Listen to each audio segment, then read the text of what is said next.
Hello, everyone. Still on vacation. This time we are from Akron on my take on the trade deadline. Behind me is the house I grew up in Akron, Ohio. But we have a big trade today. Cleveland sends Josh Bell away. Free agency was not kind. I liked both of these deals.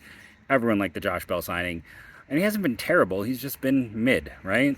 Is that still what the kids are using? If you go back to one of the last podcasts I did before this little 2 week trip, it's like, oh, he's finally starting to turn it around. He's got a lot of red data. There's a lot of things that are positive about him, but just could not keep it together, could not keep it going. He was undoubtedly going to opt into the $16.5 million contract he has for next year. Cleveland takes back Juan Segura, who I'm looking forward to someone having his jersey, even though he never actually played.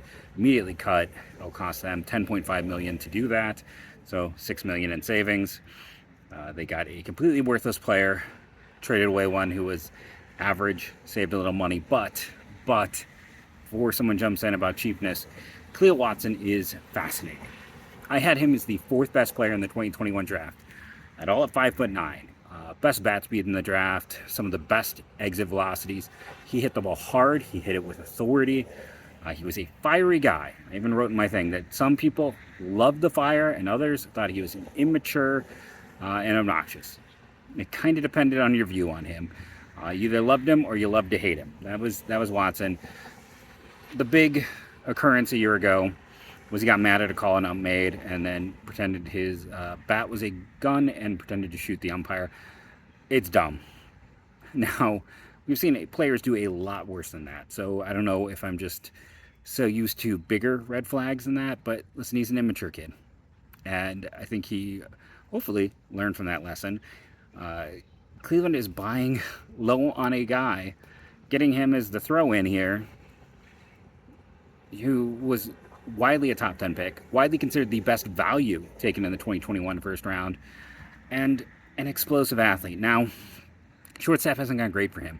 So I get him in Cleveland. I'm like, you need a fresh start. This is the place for you. We are an advanced thinking team. We are a team that does very well with a lot of players. I know, everyone, you can stop telling me about how they can't develop hitters, but let's gloss over that.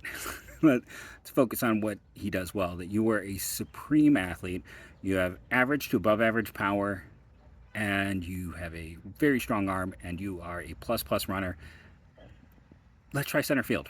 Like this, Watson could be the outfielder of the future. I already had someone when I tweet this out be like, they already have a outfielder who can't hit and plays good defense in center. Well, Watson has 55 grade power. Miles Straw has 5 grade power. There's a bit of a difference, and I know 5 grade power doesn't exist. But this is the thing. And I'm not going to project anyone to have Straw's defensive value because that's just unfair. But there's a chance for a plus defender in center field with average power, good walk rates. He is not the typical Cleveland guy. This is not a good hit tool, good approach. He's a little more passive, but the physical tools are rare. They're buying low on the physical tools. They're buying low on the ability, and they're opening at bats for the young players so we can see more Freeman. Maybe we see Rocchio get called up. See more of Fry. See what they have. Because what has Benson and Jones taught us this year? You gotta see what you have, right? They did not give those guys long looks, and much like Owen Miller, I will point out the BAPIPs are very high on both of them. I was not high on Benson, and I blew that. And the thing you never want to, what you don't want to bet on, where I made my mistake is not trusting a guy with a 80 grade work ethic, 80 grade character, and physical tools that are about 70 grade overall. Yeah, that was dumb by me, but Jones will probably come back to earth, be closer to average. But man, an average bat with plus power sounds great in this outfield. So let's go see what these young kids can do. In general, what is this trade deadline shown us? We've seen 3 pretty big trades after a team doing nothing a year ago. Well, they let guys near the end go. They cut some contracts. They saved money, which hopefully gets reinvested, but you can't guarantee that. But I like the overall plan. And I know this will tick people off because they're half game out of the division. But they can't compete. And people don't want to hear that. I have people be like, you can't tell me this sits well in the locker room. I've gone and done interviews with players in the locker room after players have been traded. And at the end of the day, sitting well in the locker room isn't really a thing. They're professional athletes, they're businessmen, they understand the business. They go play, they try their best, and they go from there. So I wouldn't focus in on that. Sorry, change because of neighbor dog. But to get back to the point, when you're looking at this team and what they did, they needed someone who could eat innings. Why'd they go get Thor for that reason? And why could they not really contend? This August schedule is going to be rough. And on top of that, there is a definite hard cap, but there's also a soft cap on all three rookie pitchers. And there's no guarantee we're going to see McKenzie or Bieber this year. I do think it's a little bit of happy thinking that they'll be back. Peyton Batenfield will see what he can do. Hopefully he'll be back sooner than later to fill some of those innings they need. Quantrill, and he hasn't been healthy all year.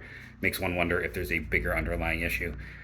But when you have all three of those rookies set to hit innings limits very soon, need extra rest, there was just no way to keep it going with what they have.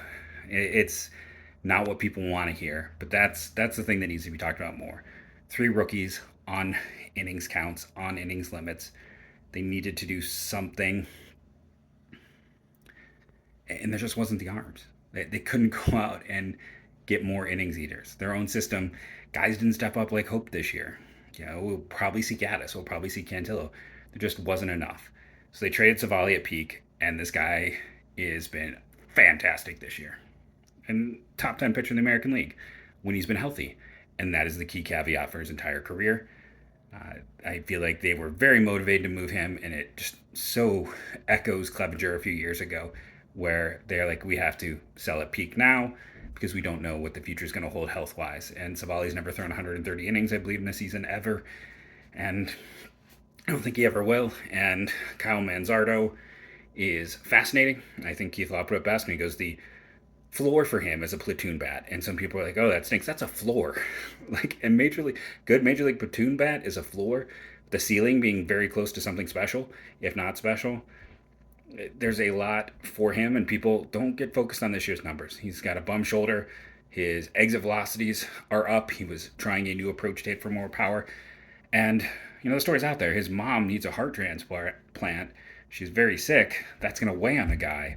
So it's a fantastic case in Manzardo of a guy who maybe the value is a little lower because the stats aren't as good of a year ago, but I think he's one of the best first base prospects in baseball. He's set up to join this team next year, maybe even out of the gate. Potentially could be someone who's a candidate for Rookie of the Year, could even then earn them back some draft picks. Watson is a complete lotto ticket, might be nothing, could be a stellar outfielder, and they opened up at bats for young players because, again, they need to open up at bats to see what those young players can do. Been a little bit all over the place, but these trades were all over the place. And hey, Thor looked great in that first start, so what do I know? But I just see a team that I don't think were contenders. And even if they made it, I know I say anything can happen, but the only reason they're contenders is because of the division they play in. That's it. This is not a contending team in any other division. I don't think they're within 3 to 4 games of the top in any other division. And the gap is so big that I don't think that matters in the postseason because with all their injuries, I don't see a team that could do anything. So they retooled, they moved on, they got rid of the guys who could have weighed them down, found some interesting players, some guys with some genuine ceiling. A first baseman, they found a Yandy Diaz clone, and then they went and found a huge risk type. For people who've been wanting that high ceiling guy, here it is. So I think the Guardians did a good job. Hey, the Twins did literally nothing.